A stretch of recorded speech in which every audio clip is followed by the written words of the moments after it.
Hello everyone, welcome back to my channel. SSLC 25-26 mathematics related ಆಗಿ ನಾನು ನಿಮ್ಮ ಜೊತೆ 2 ಮಾರ್ಕ್ಸ್ 2 ಕ್ವಶನ್ಸ್ ಮಾತ್ರ ಬಿಫೋರ್ ಕ್ಲಾಸಲ್ಲಿ ಡಿಸ್ಕಸ್ ಮಾಡಿದ್ದೆ. ಇವಾಗ ನಾನು ಅದ್ರ ಮುಂದಿನ ಪಾರ್ಟನ್ನು ಕಂಟಿನ್ಯೂ ಮಾಡ್ತಾ ಹೋಗೋಣ. ನೋಡಿ, ಯಾರೆಲ್ಲ ಸಬ್ಸ್ಕ್ರೈಬ್ ಆಗಿಲ್ಲ ಅವರು ಪ್ಲೀಸ್ ಸಬ್ಸ್ಕ್ರೈಬ್ ಆಗಿ ಒಂದು ಲೈಕ್ ಕೊಡಿ ಅಂತ ಹೇಳ್ತಾ ಸ್ಟಾರ್ಟ್ ಮಾಡ್ತಾ ಇದ್ದೀನಿ. ನಾವು ಲೆಟ್ ಅಸ್ ಸ್ಟಾರ್ಟ್. ಬಿಫೋರ್ ಕ್ಲಾಸಲ್ಲಿ 2 + √5 ಈಸ್ ಎನ್ ಇರ್ಯಾಷನಲ್ ನಂಬರ್ ಮತ್ತು solve the given pair of linear equation by elimination method, ಈ 2 ಪ್ರಾಬ್ಲಮ್ಸು ಜೊತೆಗೆ find the roots of the quadratic equation by using factorisation method. ಈ total 3 ಕ್ವಶನ್ಸ್ನ before ಕ್ಲಾಸಲ್ಲಿ discuss ಮಾಡಿದ್ವಿ. ಇವತ್ತಿನ ದಿನ express the equation x plus 2 whole cube is equal to x cube minus 4 in the standard form of quadratic equation. Express the equation, ಒಂದು equation ಕೊಟ್ಟಿದ್ದಾರೆ, ಆ ಈಕ್ವೇಷನ್ನ ಯಾವ ಫಾರ್ಮಲ್ಲಿ ಕನ್ವರ್ಟ್ ಮಾಡಬೇಕು? Standard form of quadratic equation. You know that what is the standard form of quadratic equation?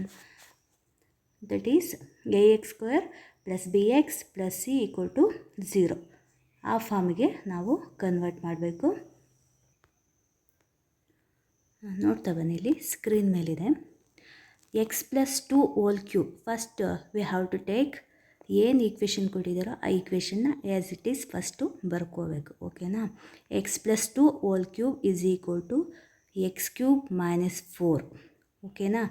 Next ಸ್ಟೆಪ್ಪಲ್ಲಿ a + b whole cube formula type x + 2 whole cube ಇದೆ. So ನೀವು ಅದನ್ನು ಕನ್ವರ್ಟ್ ಮಾಡ್ಕೋಬೇಕು. a + b whole cube formula ಒಂದು ಏನು? a + b whole cube is equal to what? a + b whole cube is equal to a³ +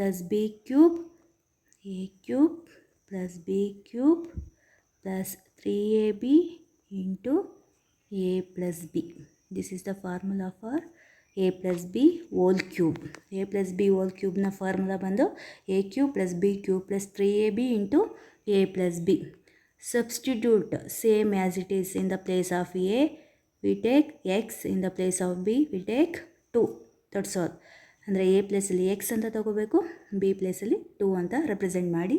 a ಪ್ಲೇಸಲ್ಲಿ x ಅಂತ ತಗೊಂಡ್ರೆ a³ ಏನಾಗುತ್ತೆ? ಇಲ್ಲಿದೆ ನೋಡಿ ಸ್ಟೆಪ್ಸು. ಸೆಕೆಂಡ್ ಸ್ಟೆಪ್ಸಲ್ಲಿ a³ means x³ b³ that is 2³ plus 3ab 3 into x into 2. Next a + b that is x + 2 that is equal to x³ - 4. Then next ಅದನ್ನು ಮತ್ತೆ solve ಮಾಡ್ತಾ ಬಂದರೆ x³ + 2³ plus 3 2s what? 3 2s 6 x ಅದನ್ನು ಕೂಡ multiply ಮಾಡಿದ್ದಾರೆ direct. ನೋಡಿ, 3 2s 6 into x 6x. Then ಬ್ರಾಕೆಟಲ್ಲಿ ಇರೋದು ಇದೆಯಲ್ಲ x + 2ನ 6x ಇಂದ ಮಲ್ಟಿಪ್ಲಿಕೇಶನ್ ಮಾಡಿದ್ರೆ ಏನು ಬರುತ್ತೆ? 6x into x 6x² plus 6 2s 12. Then x into 1 that is x. 12x remaining x³ ಲೆಫ್ಟಿಗೆ ತಗೊಳ್ಳೋದು, that is equal to remaining x³ - 4. ಇನ್ನು ನೆಕ್ಸ್ಟ್ ಸ್ಟೆಪ್ ಕನ್ವರ್ಟ್ ಅಂದರೆ ಎಲ್ ಎಚ್ ಎಸ್ಸಿಗೆ ಪ್ರತಿಯೊಂದು ಅಂದರೆ ಆರ್ ಎಚ್ ಎಸ್ ಅಲ್ಲಿ ಏನೇನಿದೆಯೋ ಅದೆಲ್ಲ ಕೂಡ ಏನು ತಗೋತೀರಾ? ಎಲ್ ಎಚ್ ಎಸ್ಸಿಗೆ ಟ್ರಾನ್ಸ್ಪೋಸ್ ಮಾಡ್ಕೋಬೇಕು. ದಟ್ ಮೀನ್ಸ್ x³ ಈ x³ ಇರೋದು ಲೆಫ್ಟಿಗೆ ತೊಗೊಂಡ್ರೆ -x³ ಪ್ಲಸ್ ಇಲ್ಲಿ ಆರ್ಡ್ರ್ ವೈಸು ಬರೆದಿದ್ದಾರೆ ಅಷ್ಟೇ, ಏನೂ ವ್ಯತ್ಯಾಸ ಆಗಿಲ್ಲ. ಆರ್ಡ್ರ್ ವೈಸು ಬರೆದಿದ್ದಾರೆ. x³ - x³ 2³ ಮೀನ್ಸ್ 2³ ಅಂದರೆ 2 into 2 into 2 that is 2 2s 4 4 2s 8. Next plus 6x² plus 6x² plus 12x - 4 left side ಬಂತು ಅಂದರೆ plus 4. That's all. Next, solve like terms. 6x square, x cube plus x cube minus x cube, we get cancel. Remaining 6x square plus 12x, 8 plus 4, what? 8 plus 4, that is 12, that is equal to 0. In the next step, divided by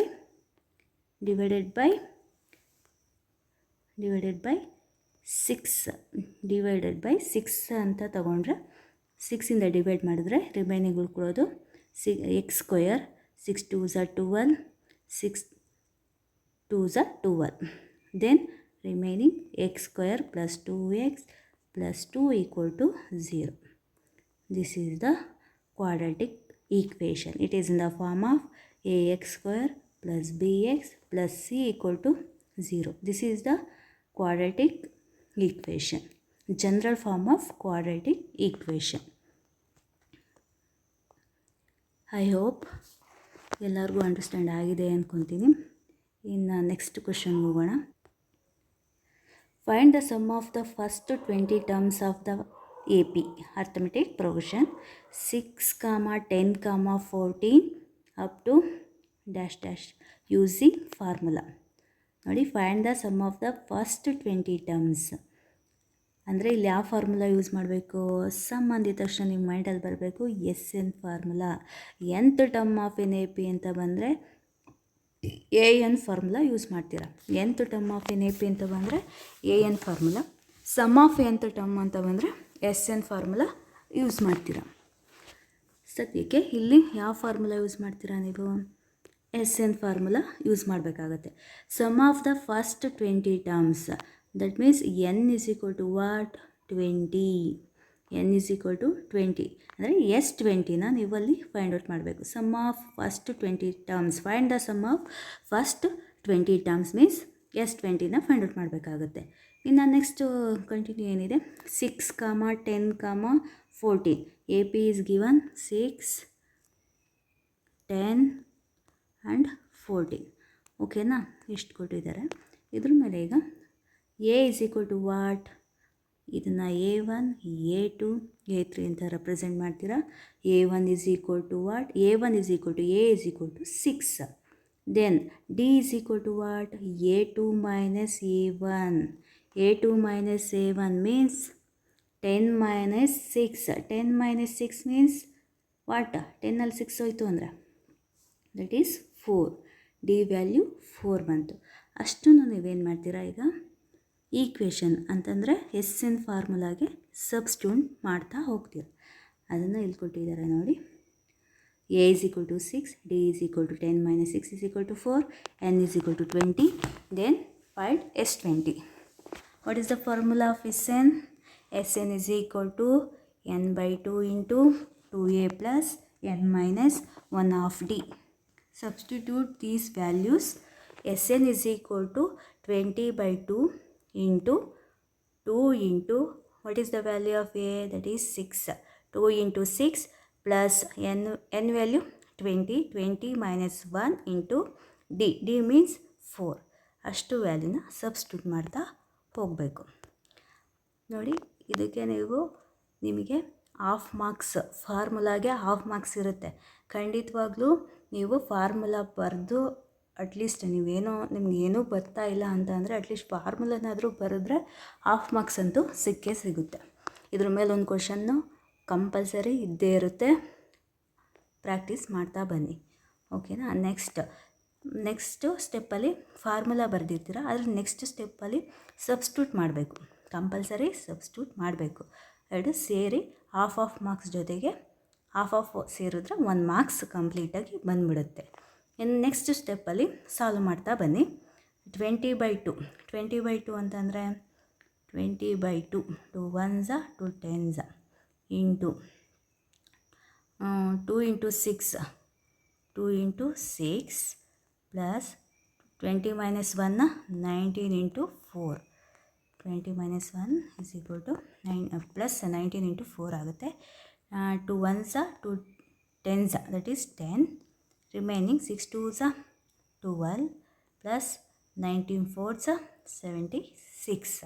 In the next step, 10 into 12 plus 76, 12 plus 76, that is 88. 10 into 88, multiply, 88 ones are 88, add 1 0 ಮುಂದೆ ಅಂದರೆ ಎಷ್ಟಾಗುತ್ತೆ, 88 ones are 88 into 10, that is 880. that is the S20 value. ನೋಡಿ, ಈ type ನೀವು ಪ್ರಾಬ್ಲಮ್ನ ಮಾಡ್ತಾ ಹೋಗಬೇಕಾಗುತ್ತೆ. ನೋಡಿ, ಇದ್ರ ಮೇಲೆ ಒಂದು ಕ್ವಶನ್ನು ಖಂಡಿತವಾಗಿಯೂ ಇದ್ದೇ ಇರುತ್ತೆ. AN ಫಾರ್ಮುಲಾ ಅದ್ರ ಮೇಲಾದರೂ ಇರ್ಬೋದು, SN ಫಾರ್ಮುಲಾ ಅದ್ರ ಮೇಲೆ ಇರ್ಬೋದು.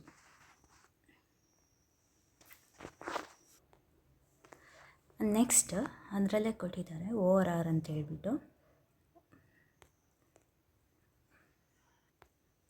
Find which term of an AP, find which term of an AP 2, 7, 12 up to etc. is 47. Find which term of an AP 2, 7, 12 dash dash dash is 47. ಎಷ್ಟನೇ term AP ಕೊಟ್ಟಿರುವ APಯಲ್ಲಿ 47 ಆಗಿರುತ್ತೆ. ಎಷ್ಟನೇ term ಅಂತಂದರೆ ಎಷ್ಟನೇ ಪದ 47 ಆಗಿರುತ್ತೆ ಅಂತ ಕೇಳಿದ್ದಾರೆ. ಅಂದರೆ ಇಲ್ಲಿ ಕೊಟ್ಟಿರೋದನ್ನ ನೀವು ಡೇಟಾ ಯೂಸ್ ಮಾಡಿಕೊಂಡು, AP ಯೂಸ್ ಮಾಡಿಕೊಂಡು ನೀವು ಎನ್ನ ಫೈಂಡ್ ಔಟ್ ಮಾಡಬೇಕಾಗುತ್ತೆ. ಇಲ್ಲಿ ಎನ್ನ ಫೈಂಡ್ ಔಟ್ ಮಾಡಬೇಕು. ಇಲ್ಲಿ ಕೊಟ್ಟಿರೋದು ನೋಡಿ, first term A is equal to what? A is equal to 2. Next D is equal to, ಇದು A1, A2, A1, A2, A3. D is equal to A2 minus A1, that is 7 minus 2, that is 5. D is equal to 5. Next, N is equal to, D is equal to 5. Next, is 47 ಅಂತ ಹೇಳಿರೋದ್ರಿಂದ ಏನಾಗುತ್ತೆ, AN is equal to 47. AN is equal to 47. Then find N is equal to question mark. Then find N is equal to question mark. ಅಂದರೆ ಎನ್ನ ವ್ಯಾಲ್ಯೂನ ನಾವಿಲ್ಲಿ find out ಮಾಡ್ತಾ ಹೋಗಬೇಕು. ನೋಡಿ, ಇಲ್ಲಿ ನಾವು ಹೇಳಿರೋವಂಥ ಪಾಯಿಂಟ್ಸೇ ಇಲ್ಲೆಲ್ಲ ಬರ್ಕೊಂಡಿದ್ದಾರೆ. A is equal to 2, D is equal to 5, AN is equal to 47, N is equal to question mark. Substitute these values in ಯಾವ ಫಾರ್ಮುಲಾದಲ್ಲಿ ಸಬ್ಸ್ಟಿಟ್ಯೂಟ್ ಮಾಡಬೇಕಿಲ್ಲಿ? AN ಫಾರ್ಮುಲಾ ಯೂಸ್ ಮಾಡಬೇಕು. ಯಾಕೆಂದರೆ ಇಲ್ಲಿ ಸಮ್ ಆಫ್ ಎನ್ AP ಅಂತ ಕೇಳಿಲ್ಲ, sum of nth term of an AP ಅಂತ ಏನು ಕೇಳಿಲ್ಲ. ಇಲ್ಲಿ only nth term of an AP ಅಂತ ಕೇಳಿರೋದ್ರಿಂದ AN ಫಾರ್ಮುಲಾ ಯೂಸ್ ಮಾಡಬೇಕಾಗುತ್ತೆ. AN is equal to A plus n minus 1 of D. AN value is given, that is 47 is equal to A value is given, that is 2 plus n find out ಮಾಡಬೇಕು, as it is ಆಗಿ ಇಟ್ಕೊಳ್ಳಿ, minus 1 into D value 5.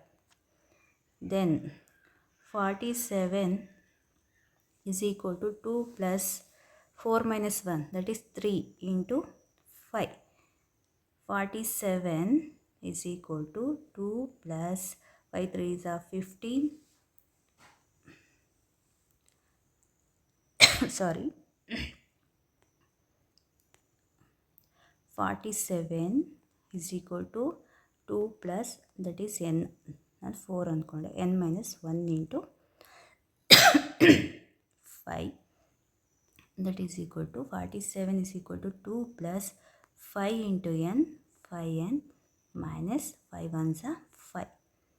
Then 47 is equal to 2 plus 5n as it is ಹಾಗೆ ಇರಲಿ, minus 5ಅಲ್ಲಿ 2ನ subtract ಮಾಡಿ, minus 3. Then 47 minus 3ನ LHSಗೆ ಟ್ರಾನ್ಸ್ಪೋಸ್ ಮಾಡಿದ್ರೆ ಪ್ಲಸ್ 3 ಆಗುತ್ತೆ, that is equal to 5n. 47 plus 3 50, 47 plus 3 50, 50 is equal to 5n ಆಗುತ್ತೆ. Then n is equal to what? 50 by 5. 5 ones, 5 tens. n is equal to 10. ಎಷ್ಟನೇ ಟರ್ಮಲ್ಲಿ 47 ಆಗುತ್ತೆ ಅಂತಂದರೆ n is equal to 10. ಅಂದರೆ 10th ಟರ್ಮಲ್ಲಿ n ಏನು an value 47 ಆಗುತ್ತೆ. That's all. Next question. The length of two rectangular tables are 84 cm and 126 cm respectively, and both have a width equal to 42 cm. Find the maximum length of square glass sheet that can exactly fit both the tables. Also calculate the total number of glass sheets required to fit each table. ನೋಡಿ, ಈ ಥರ types question ಕೊಟ್ಟಾಗ ನಿಮ್ಮ ಮೈಂಡಲ್ಲಿ ಬರಬೇಕು ಯಾವ ಥರ problems ಇದು ಅಂತ ಅಂದರೆ HCF LCM ಸಂಬಂಧಪಟ್ಟಿರೋ ಪ್ರಾಬ್ಲಮ್ಸ್ ಆಗಿರುತ್ತೆ. ಓಕೆನಾ? ಈಗ ಫಸ್ಟ್ ಕೊಟ್ಟಿರೋದನ್ನ ನಾವು ಏನು ತೊಗೋಬೇಕು? HCF is the solution to this problem. Maximum, find the maximum length ಅಂದಿದ ತಕ್ಷಣ ನಿಮ್ಮ ಮೈಂಡಲ್ಲಿ ಬರಬೇಕು ಮ್ಯಾಕ್ಸಿಮಮ್ ಅಂತ ಯೂಸ್ ಮಾಡ್ತಿದ್ದಾರೆ ಅಂದರೆ ಅಲ್ಲಿ HCFನ ಫೈಂಡ್ ಔಟ್ ಮಾಡಬೇಕು. ಮಿನಿಮಮ್ ಅಂತ ಕೇಳ್ತಾ ಇದ್ದಾರೆ ಅಂದರೆ ಅಲ್ಲಿ LCMನ ಫೈಂಡ್ ಔಟ್ ಮಾಡಬೇಕಾಗುತ್ತೆ. ಇಲ್ಲಿ ಕೊಟ್ಟಿದ್ದಾರೆ ನಂಬರ್ಸ್, ಅಂದರೆ ಏನು ನಂಬರ್ ಕೊಟ್ಟಿದ್ದಾರೆ? 84 and 126 cm respectively. The length of two rectangular tables are 84 cm and 126 cm respectively. 84ಗೂ ಮತ್ತು 126ಗೆ ಏನು ಮಾಡಬೇಕು? ನೀವು ಇಲ್ಲಿ ಫ್ಯಾಕ್ಟರ್ಸ್ನ ಫೈಂಡ್ ಔಟ್ ಮಾಡಬೇಕು. 84ಗೆ ಫ್ಯಾಕ್ಟರ್ ಫೈಂಡ್ ಔಟ್ ಮಾಡಿದ್ರೆ ಏನು ಬರುತ್ತೆ?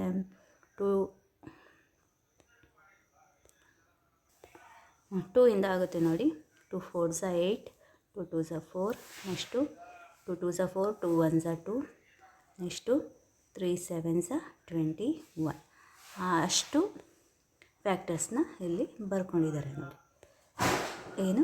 2 × 2 × 3 × 7. ಅದೇ ಟೈಪು 2 ಅನ್ನೋದು 2 ಟೈಮ್ಸ್ ಇರೋದ್ರಿಂದ 2 square × 3 × 7. Next prime factor of 126ನ ಪ್ರೈಮ್ ಫ್ಯಾಕ್ಟರ್ಸ್ನ ಫೈಂಡ್ ಔಟ್ ಮಾಡಿದ್ರೆ ಅದು ಕೂಡ ಏನು ಬರುತ್ತೆ? 2 × 3 × 3 × 7. ಇಲ್ಲಿ 3 ಅನ್ನೋದು 2 ಟೈಮ್ಸ್ ಇರೋದ್ರಿಂದ 3 ಸ್ಕ್ವೇರ್ ಆಗುತ್ತೆ. HCF ಬಂದು ಅಂತ ಅಂದರೆ HCF ಅಂತಂದರೆ ನಿಮ್ಮ ಮೈಂಡಲ್ಲಿ ಬರಬೇಕು ಕೊಟ್ಟಿರೋ ನಂಬರಲ್ಲಿ ಕಾಮನ್ ಫ್ಯಾಕ್ಟರ್ ಯಾವುದಾಗಿರುತ್ತೋ ಅದು HCF ಆಗುತ್ತೆ. ಹಾಗಿದ್ದಾಗ ಕಾಮನ್ ಫ್ಯಾಕ್ಟರ್ ಯಾವುದು? 2 ಕಾಮನ್ ಫ್ಯಾಕ್ಟರ್ ಇದೆ. ನೆಕ್ಸ್ಟು 2 ಕಾಮನ್ ಫ್ಯಾಕ್ಟರ್ ಇದೆ. 2 ಇಂದ ಮಲ್ಟಿಪ್ಲೈ ಮಾಡ್ಕೋತೀವಿ. ನೆಕ್ಸ್ಟು ಇನ್ನೇನು ಕಾಮನ್ ಫ್ಯಾಕ್ಟರ್ ಇದೆ? 3 ಕಾಮನ್ ಫ್ಯಾಕ್ಟರ್ ಇದೆ. ಓಕೆ, 3 ಆಗುತ್ತೆ. ನೆಕ್ಸ್ಟು 7 ಕಾಮನ್ ಫ್ಯಾಕ್ಟರ್ ಇದೆ. ಓಕೆನಾ? 7 ಕಾಮನ್ ಫ್ಯಾಕ್ಟರ್ ಇದೆ. ದೆನ್ HCF ಏನಾಗುತ್ತೆ? 2 3s 6, 6 7s 42. 42 is the HCF. 42 is the HCF ಆಗುತ್ತೆ. Maximum length of square glass. ಆ ಸ್ಕ್ವೇರ್ ಗ್ಲಾಸಿಂದು ಲೆಂತ್ ಎಷ್ಟಾಗಿರುತ್ತೆ ಹೇಳಿ? Maximum length of square glass is 42 cm. HCFನ ಫೈಂಡ್ ಔಟ್ ಮಾಡಿದ್ದಾಯಿತು.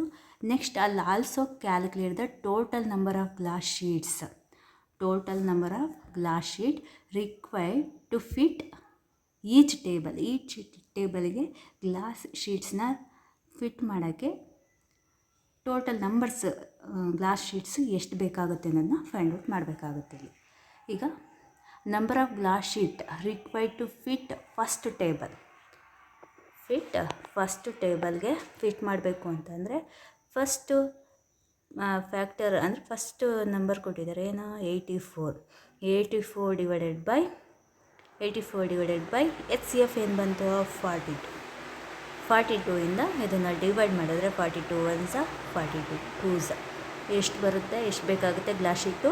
2 ಗ್ಲಾಸ್ ಶೀಟ್ಸ್ ಬೇಕಾಗುತ್ತೆ. ಅದೇ ಥರ number of glass sheet required to fit first next table ಬಂತು ಅಂದರೆ ಅದ್ರದ್ದು ಏನಾಗುತ್ತೆ? ಟೋಟಲ್ ಇದನ್ನು ಕೊಟ್ಟಿದ್ದಾರೆ ಏನು? ರೆಕ್ಟ್ಯಾಂಗ್ಯುಲರ್ ಟೇಬಲ್ 126 ಇತ್ತು. 126 by HCF 42. 42 1s 42 3s multiply ಮಾಡಿದರೆ 3 ಬರುತ್ತೆ. ನೆಕ್ಸ್ಟು ಇದನ್ನೇನು ಮಾಡಬೇಕಾಗುತ್ತೆ ಅಂದರೆ number of glass sheet required to fit first table 126/42 = 3 ಬಂತಲ್ಲ. The total number of glass sheet required to fit each table ಗೊತ್ತಾಗಿದೆ ನಿಮಗೆ. 2 × 3 ಮಲ್ಟಿಪ್ಲಿಕೇಶನ್ ಮಾಡಬೇಕಿತ್ತು, ಆ ಸ್ಟೆಪ್ ಕೊಟ್ಟಿಲ್ಲ ಇಲ್ಲಿ. 2 × 3, 2 3s are what? 2 3s are 6 ಆಗಿದ್ದಾಗ 6 number of glass sheets required ಆಗಿ ಬೇಕಾಗಿದೆ ಅಂತ ಇಲ್ಲಿ ನೀವು ತಿಳ್ಕೊಬೇಕು. ಓಕೆ, ಇದು ಅಂಡರ್ಸ್ಟ್ಯಾಂಡ್ ಆಗಿದೆ ಅಂದ್ಕೊತೀನಿ. ನೆಕ್ಸ್ಟ್ ಬಂದು if sin A = 3/5, if sin A = 3/5, then find the value of tan A. sin A = 3/5. ನೋಡಿ, sin A ಕೊಟ್ಟಿದ್ದಾರೆ. sin A ಯೂಸ್ ಮಾಡಿಕೊಂಡು ನೀವೇನು ಫೈಂಡ್ ಔಟ್ ಮಾಡ್ಕೊತೀರಾ? cos A ನ ಫೈಂಡ್ ಔಟ್ ಮಾಡಬೇಕು. ಯಾಕೆ cos A ನ ಫೈಂಡ್ ಔಟ್ ಮಾಡಬೇಕು? cos A ಏನಕ್ಕೆ ಫೈಂಡ್ ಔಟ್ ಮಾಡಬೇಕು ಅಂತಂದರೆ, ನೋಡ್ತಾ ಬಂದಿಲ್ಲಿ, tan A ಅಂತಂದರೆ tan A in terms of sin by cos ಬಂದಾಗ sin A by cos A. ಓಕೆನಾ? tan A = sin A by cos A. ಹಾಗಿದ್ದಾಗ ನಾವು cos A ಫೈಂಡ್ ಔಟ್ ಮಾಡಬೇಕು ಅಂತಂದರೆ ನಮಗೆ ಗೊತ್ತಿರೋದು ಓನ್ಲಿ 2 ಆ್ಯಂಗಲ್ಸ್, 2 ಸೈಡ್ಸ್ ಗೊತ್ತಾಗಿದೆ. ಬೈ ಯೂಸಿಂಗ್ ಯಾವುದು? Pythagoras theorem. ಪೈಥಾಗೊರಸ್ ಥಿಯರಮ್ ಏನು ಹೇಳುತ್ತೆ? AC² = AB² + BC². ಇಲ್ಲಿ ಟ್ರಯಾಂಗಲ್ ಕೊಟ್ಟಿದ್ದಾರೆ ನೋಡಿ. ಇನ್ನು right angle triangle, square on the hypotenuse side = the sum of the squares of the other 2 sides. ಅದರಲ್ಲಿ ಆ್ಯಂಗಲ್ಗೆ ಆಪೋಸಿಟ್ ಇರೋ ಸೈಡು ನೋಡಿ, ಇದು ಮೇಯ್ನ್ ತಿಳ್ಕೊಬೇಕು ನೀವು. ಏನು ಅಂತ ಅಂದರೆ, ಒಂದು ರೈಟ್ ಆ್ಯಂಗಲ್ ಟ್ರಯಾಂಗಲಲ್ಲಿ for example ABC right angle triangle, B angle 90 ಆಗಿದೆ ಅಂದ್ಕೊಳ್ಳಿ. ಬಿ ಆ್ಯಂಗಲ್ 90 ಆಗಿದೆ ಅಂದರೆ ಬಿ ಆ್ಯಂಗಲ್ 90ಗೆ ಆಪೋಸಿಟ್ ಇರೋ ಸೈಡ್ ಇದೆಯಲ್ವಾ, ಆ ಸೈಡು ಹೈಪೋಟಿನಸ್ ಸೈಡ್. 90ಗೆ ಆಪೋಸಿಟ್ ಇರೋ ಸೈಡು ಹೈಪೋಟಿನಸ್ ಸೈಡು, ಆ್ಯಂಗಲ್ಗೆ ಆಪೋಸಿಟ್ ಇರೋ ಸೈಡು ಆಪೋಸಿಟ್ ಸೈಡ್. ಈಗ ಫಾರ್ ಎಕ್ಸಾಂಪಲ್ ಎಗೆ ಆ್ಯಂಗಲ್ ಅಂತ ತೊಗೊಂಡ್ರೆ ಇದು ಆಪೋಸಿಟ್ ಸೈಡ್ ಆಗುತ್ತೆ. ಸಿಗೆ ಆ್ಯಂಗಲ್ ಅಂತ ತೊಗೊಂಡ್ರೆ ಆ್ಯಂಗಲ್ಗೆ ಆಪೋಸಿಟ್ ಇರೋ ಸೈಡು AB ಸೈಡ್, ಅದು ಆಪೋಸಿಟ್ ಸೈಡ್ ಆಗುತ್ತೆ. ಇದು ಮೇಯ್ನ್ ತಿಳ್ಕೊಬೇಕು ನೀವು. ಎಷ್ಟು ಗೊತ್ತಾಯಿತು ಅಂದರೆ ಈಸಿಯಾಗಿ ನೀವು ಸಾಲ್ವ್ ಮಾಡ್ತಾ ಬರ್ಬೋದು. ಓಕೆನಾ? ನೆಕ್ಸ್ಟ್ ಅಲ್ಲಿ ನೋಡಿ, by using Pythagoras theorem. sin A ಕೊಟ್ಟಿದ್ದಾರೆ. sin A ಏನೋ 3/5. sin A ಅಂದಿದ ತಕ್ಷಣ ನಿಮ್ಗೆ ಬರಬೇಕು opposite by hypotenuse. Opposite definition main ತಿಳ್ಕೊಂಬಿಡಿ. sin A, cos A, tan A, ಮತ್ತು ಉಳಿದಿದ್ದು ಅದರದ್ದು ರೆಸಿಪ್ರೋಕಲ್ಲು. sin Aಗೆ ಕೋಸಿಕೆಂಟ್ ರೆಸಿಪ್ರೋಕಲ್ಲು, cos Aಗೆ ಸೀಕೆಂಟ್ ರೆಸಿಪ್ರೋಕಲ್ಲು, tan Aಗೆ ಕಾಟೆ ರೆಸಿಪ್ರೋಕಲ್. ಅದನ್ನು ತಿಳ್ಕೊಂಡ್ರೆ ನೀವು ಈಸಿಯಾಗಿ ಸಾಲ್ವ್ ಮಾಡ್ತಾ ಬರ್ಬೋದು. Opposite by hypotenuse. Opposite by hypotenuse ಅಂದರೆ ಆ್ಯಂಗಲ್ಗೆ ಆಪೋಸಿಟ್ ಇರೋ ಸೈಡು BC ಸೈಡ್, ಅದು 3, ಅದು ಆಪೋಸಿಟ್ ಸೈಡ್ ಆಗುತ್ತೆ. ನೆಕ್ಸ್ಟು sin A 3/5 ಇದೆಯಲ್ವಾ, 5 ಹೈಪೋಟಿನಸ್ ಸೈಡ್ ಅಂದರೆ ಈ ಸೈಡು 5 ಆಗಿರುತ್ತೆ. ಇನ್ನು ರಿಮೈನಿಂಗ್ ಸೈಡ್ನ ಫೈಂಡ್ ಔಟ್ ಮಾಡಬೇಕು, ಅಡ್ಜಸೆಂಟ್ ಸೈಡ್ನ ಫೈಂಡ್ ಔಟ್ ಮಾಡಬೇಕು. By using BPT theorem, AC² = by using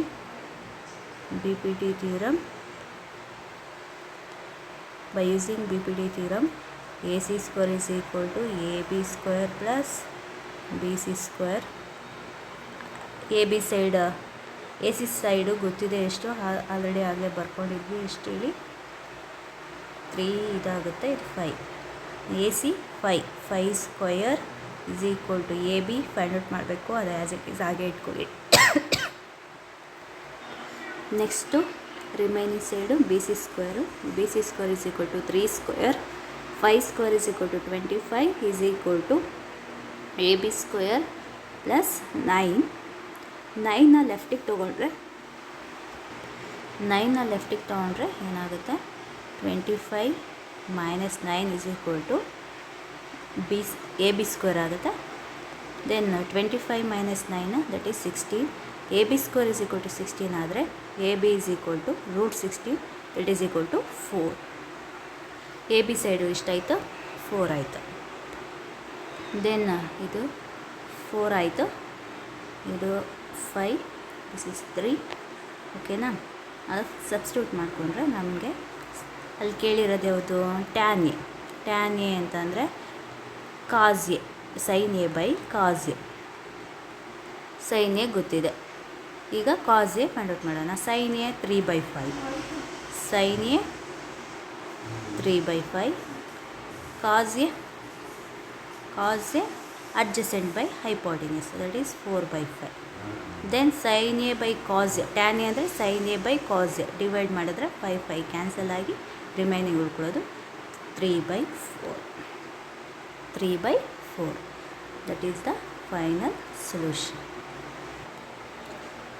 ಇಷ್ಟು ಹೇಳ್ತಾ ಇವತ್ತಿನ ಕ್ಲಾಸು ಇಲ್ಲಿಗೆ ಸ್ಟಾಪ್ ಮಾಡ್ತಾಯಿದ್ದೀನಿ. ನೆಕ್ಸ್ಟ್ ಕ್ಲಾಸಲ್ಲಿ ಉಳಿದಿದ್ದ ನೆಕ್ಸ್ಟು 2 ಮಾರ್ಕ್ ಕ್ವಶನ್ನ ಕಂಟಿನ್ಯೂ ಮಾಡ್ತಾಯಿದ್ದೀನಿ. ಯಾರೆಲ್ಲ ವಾಚ್ ಮಾಡಿದ್ದೀರಾ ಥ್ಯಾಂಕ್ ಯು ಹೇಳ್ತಾ ಸೈನಿಂಗ್ ಆಫ್ ಮಾಡ್ತಾಯಿದ್ದೀನಿ. ಬಾಯ್, ಟೇಕ್ ಕೇರ್ ಆಲ್.